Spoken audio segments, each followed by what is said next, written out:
Thank you very much, Mr. Chairman, for giving me the opportunity. I want to hit the mic here. Thank you.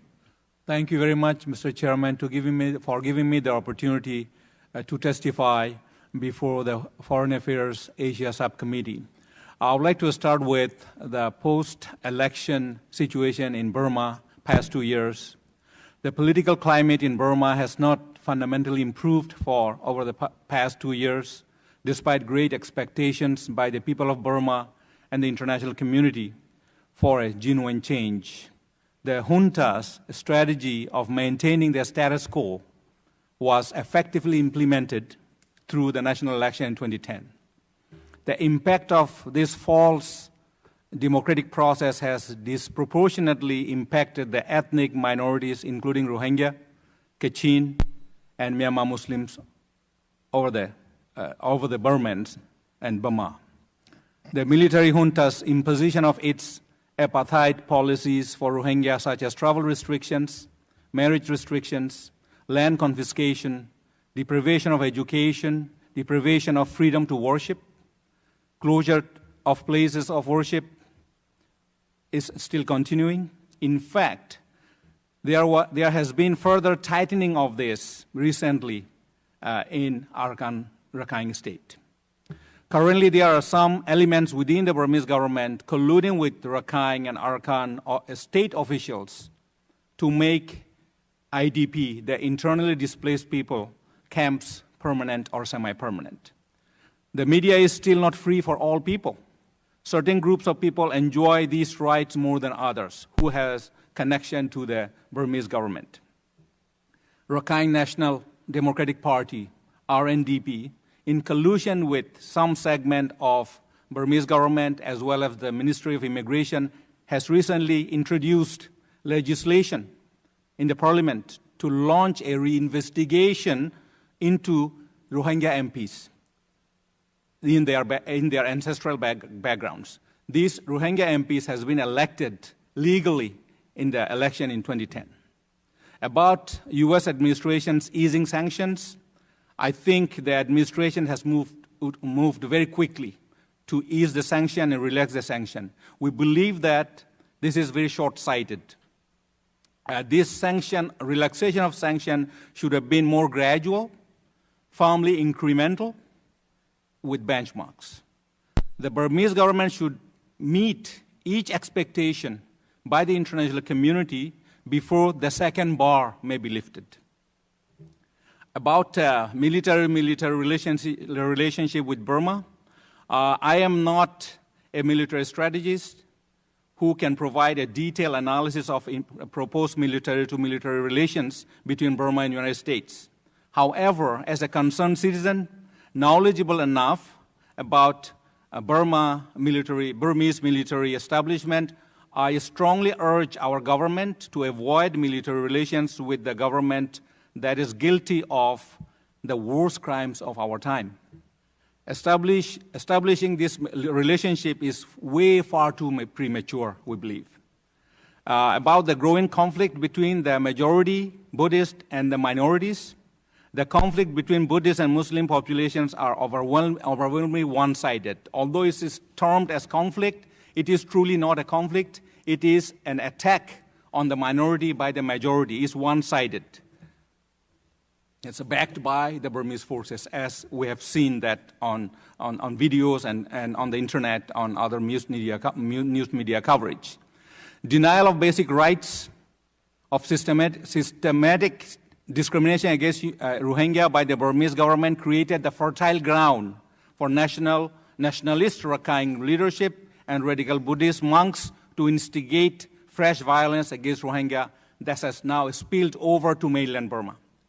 About the implications of this conflict, the Burmanization policy, which is the purity, the ideology of purity of race and religion in Burma, that has been the central part of this problem situation in Burma.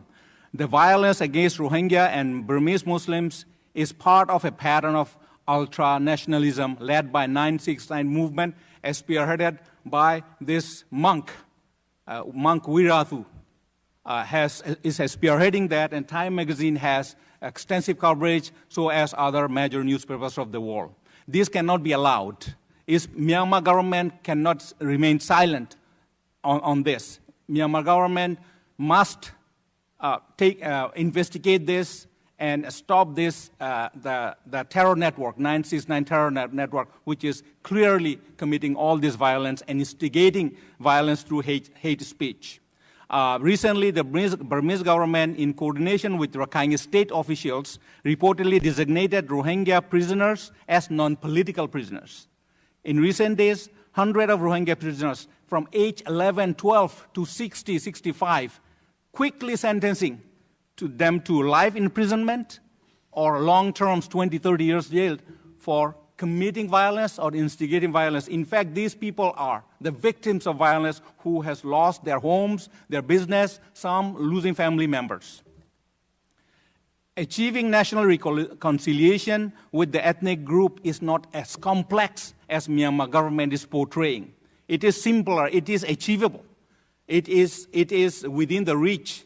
Myanmar government is very powerful. It has strong influence on Rakhine ethnic groups, and Myanmar government a central role, a powerful role, can play a powerful role to mediate the reconciliation if it comes to the middle and play a central role as a true and sincere facilitator. Thank you very much. Thank you, Doctor.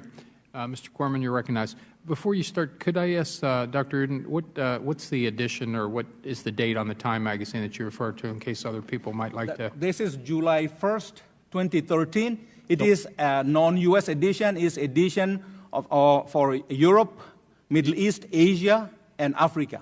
Okay, very good. That's July 1st of this July year. 1st of 2013. Okay, in case the staffs would want to get it or any of the folks in the audience today. Thank you very much. We actually directed any questions to you, so I would give you this opportunity if you would like to perhaps comment on anything that you heard here this afternoon that you think needs to be commented upon. Thank you very much for giving me the opportunity again to make statements. I want to emphasize on ethnic minority issues where I've been working as an ARU Director General, the rights of the ethnic minorities, particularly Rohingya issue.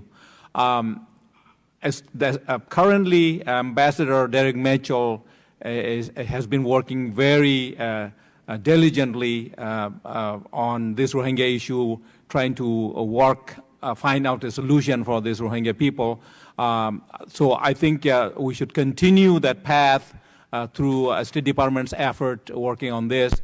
But you know, the biggest problem we are having right now with in Rohingya issue is what Myanmar government, Burmese government says from Naypyidaw is not consistent what's happening on the ground.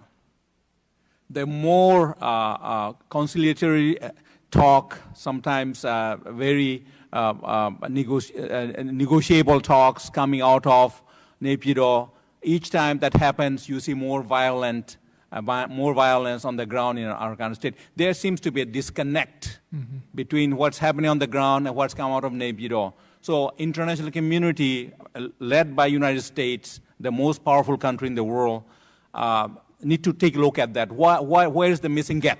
What's happening? Is that signal coming from the Naypyidaw to the forces on the ground to continue to commit this horrendous violence against Rohingya, or they are a breakdown of law and order? So I think that's one thing. That's something that I want to ask our government to pursue, that the security of the Rohingya people are addressed by the Myanmar government, because this is the place, Northern Rakhine State is the place which the Myanmar government governs. So there has to be law and order. It cannot be a lawless state in Burma where the Myanmar government is governing that region. Thank you very much. Thank you very much.